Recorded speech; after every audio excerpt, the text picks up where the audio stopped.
Have you ever noticed how your day changes depending on which thought you feed first? One morning you whisper, "Maybe I can," and the world seems to open a little. Another morning you mutter, "This will fail," and even simple tasks feel heavy. Between those two whispers, your life begins to bend. We like to think circumstances decide everything, yet most days are steered by something smaller and quieter. The seed you water in your own mind. Imagine this. Inside you live two tiny seeds. One is called faith. It carries pictures of what could be, growth you have not seen yet, strength you have not felt yet. The other is called fear. It collects every doubt you've known, voices that say you're too late, too ordinary, too fragile.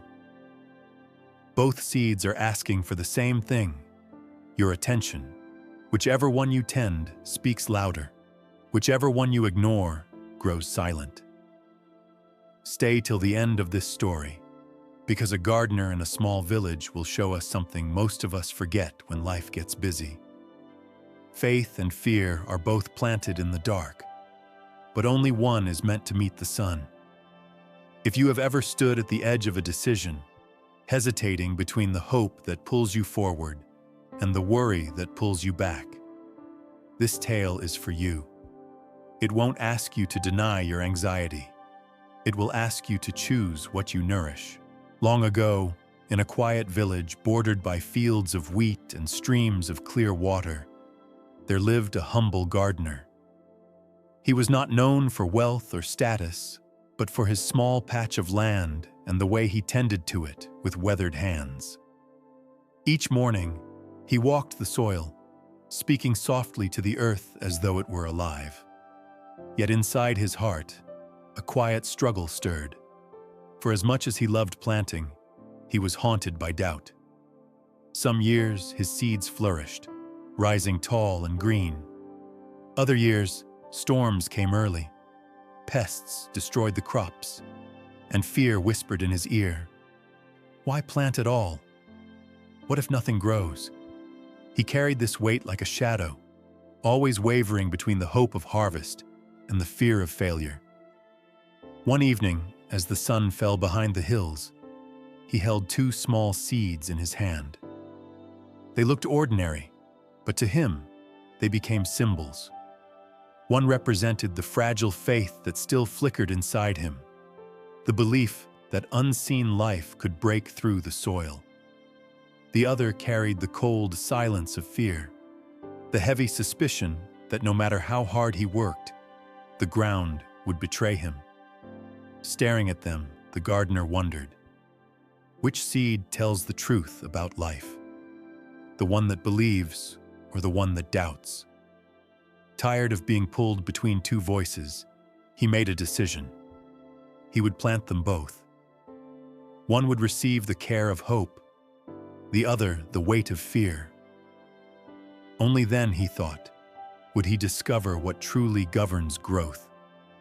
With the village asleep and stars stretching above, he knelt to press the seeds into the soil. His heart was unsettled, but his hands were steady. Somewhere in that act of planting, he began a search, not only for what would grow in the earth, but for what would grow in himself. The next morning, as the gardener tended to his rows, a figure appeared at the edge of the path. It was an old farmer, a man the village respected for his wisdom more than his harvest. His back was bent with years, but his eyes held a steady brightness. He had seen seasons of plenty and seasons of loss, yet he spoke of both with the same calmness, as though neither defined him. The gardener greeted him politely, and the old man's gaze fell on the two small mounds of earth where the gardener had planted his unusual seeds. "What do you hope to see from these?" the elder asked. The gardener hesitated, then confessed, "One seed I water with faith, the other I bury with fear. I want to know which voice is true, the one that believes or the one that doubts." The old man smiled faintly, as if he had been waiting for this answer. He reached into his pocket and drew out a smooth stone, polished by time. Placing it in the gardener's hand, he said, "This stone has no life in it. You can water it, sing to it, and it will remain what it is. But a seed, whether of faith or fear, will respond. The one you give your attention to will always grow stronger." The gardener frowned. "So you mean the outcome is in my hands, not in the seed itself?" The elder nodded. "Exactly. Seeds are mirrors of the heart. Fear will root if you feed it. Faith will blossom if you nurture it. Your life is not decided by what you hold, but by what you nourish." With that, the old man turned and walked away, leaving the gardener staring at the stone in his palm and the soil at his feet. For the first time, he realized the test was not about crops at all. It was about the landscape of his own soul. At first, the gardener approached his task with quiet determination. Each morning, he walked to the patch of soil where the 2 seeds had been planted. At the mound of faith, he knelt, watered carefully, and whispered words of encouragement. "You will rise. You will see the sun. Life is already within you."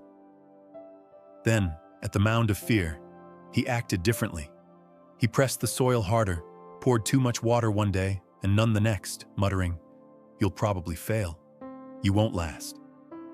Days passed, and neighbors began to notice his strange routine. Some laughed behind his back. "Imagine," they said, "a grown man talking to dirt as if it listens." Others shook their heads with pity. "He is wasting his time. No seed grows by words." Their voices fed his doubts, and at times he felt foolish. Standing in the twilight, hands muddy, he asked himself, "Am I chasing illusions?" Still, he returned each day. Hope made him gentle with one seed, and fear made him harsh with the other. His own emotions poured into the soil as if the ground itself could absorb his inner battles. One morning, after many restless nights, the gardener awoke to find a tiny green shoot breaking through the soil where the seed of faith had been planted. It was fragile, trembling in the breeze but alive. He knelt with tears in his eyes. Against all his doubts, life had emerged. At the other mound, nothing stirred. He dug a little with his finger, only to find the seed swollen, rotting, strangled by the weight of too much water and too little care. A pang of sorrow swept through him, not because the seed had died, but because he saw in its decay the shape of his own fear. The days that followed deepened the contrast. The sprout grew taller, its leaves unfolding toward the sun, while the other mound remained barren. Villagers who once mocked him now grew curious. "Why does one flourish while the other withers?" they asked. The gardener had no simple answer, but in his heart, the truth was dawning. One evening, while the sky glowed with the last fire of the sunset, he sat beside the 2 mounds and spoke aloud, as if confessing to himself. It was never the soil. It was never the rain. It was the way I treated them. One I nurtured with hope, the other I suffocated with doubt, and each became exactly what I believed. In that moment, the gardener realized the lesson was not about farming, but about the unseen garden within every person. Faith and fear both demanded his care, but only one could lead to life. The old farmer returned weeks later, walking slowly with his staff tapping against the path. By then, the gardener's seed of faith had grown into a strong young plant, its leaves wide and reaching for the sky.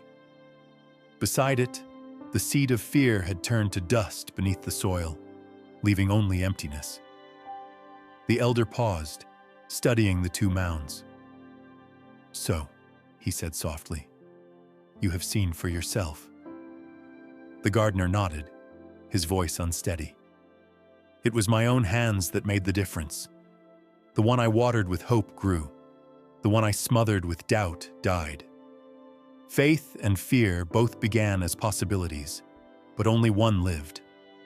The old man leaned closer, his eyes warm but firm. That is the way of life. Every thought is a seed. Faith and fear both live inside us. The question is not which one you carry, but which one you choose to nourish. The gardener felt the words sink deeper than soil. He realized that for years he had been feeding both, trusting on some days, fearing on others, and his life had reflected that conflict. Some dreams had sprouted, others had withered before they began. All along, the harvest had been a mirror of his choices. He turned to the elder. So if I want a life of courage, I must keep watering faith. If I keep feeding fear, it will take root and choke me. The elder placed a hand on his shoulder. Exactly. The seed you water is the life you will live. This truth does not only belong to fields, it belongs to every corner of the heart. As night fell, the gardener sat quietly, watching the young plant sway in the evening breeze. He thought of the villagers, of his own family, of the struggles each carried in silence. He realized they, too, had two seeds inside them. Some had been watering fear for so long they could no longer imagine hope. Others had learned to guard their faith like a flame. For the first time, the gardener felt a sense of responsibility. If he could show what he had learned, not with lectures but with living, perhaps others would discover the same truth. He whispered to the small plant, "Grow strong. You are more than my harvest. You are a reminder of what I must choose each day." In real life, we also stand daily between two seeds. When we speak words of doubt to ourselves, when we replay every fear and failure, we are watering the soil of fear. And when we choose encouragement, perseverance, and trust, we are tending the soil of faith. Both are available, but only one can lead us into light. The gardener finally understood. Faith is not the absence of fear, but the decision to water hope anyway. Seasons passed, and the little plant the gardener had once spoken to like a secret grew into a tree. Its branches spread wide enough to cast shade for children who played nearby. Birds built their nests among its leaves, and weary travelers paused to rest in its shelter. What had begun as a fragile shoot, barely breaking the soil, had become a living testimony that what you feed will flourish. Each time the gardener looked at it, he remembered the other mound, the empty place where the seed of fear had been buried. Nothing grew there. It was a silent reminder that neglect and doubt leave only barren ground. The contrast between the two became a picture etched into his memory. One life thriving under the care of faith, the other fading under the weight of fear. And so whenever people asked the gardener why he cared so deeply for his fields, he would smile and point to the tree. "This," he would say, "is what happens when you water faith." Then he would point to the bare mound. "And this is what happens when you water fear." No further explanation was needed. The lesson spoke for itself. Dear friend, your life too is a garden. Every morning, you stand with two seeds in your hand. One whispers hope, the other whispers doubt. You cannot stop fear from existing, but you can decide not to feed it. If you choose to water faith, even with trembling hands, you will one day sit beneath the branches of courage, peace, and joy. So when tomorrow comes and the soil of your heart feels heavy, remember the gardener's truth. The seed you water today will become the life you live tomorrow. Choose wisely. Choose faith. If this story touched your heart, let it take root. Share it with someone you know who may be struggling between fear and faith. Someone who needs to be reminded that hope can still grow. By passing it on, you may be the water that helps their seed of courage break through the soil. And if you want more stories that strengthen your spirit and renew your perspective, don't forget to like this video, subscribe to the channel, and click the notification bell. Together, let us keep watering faith, so that light and strength may spread far beyond our own gardens.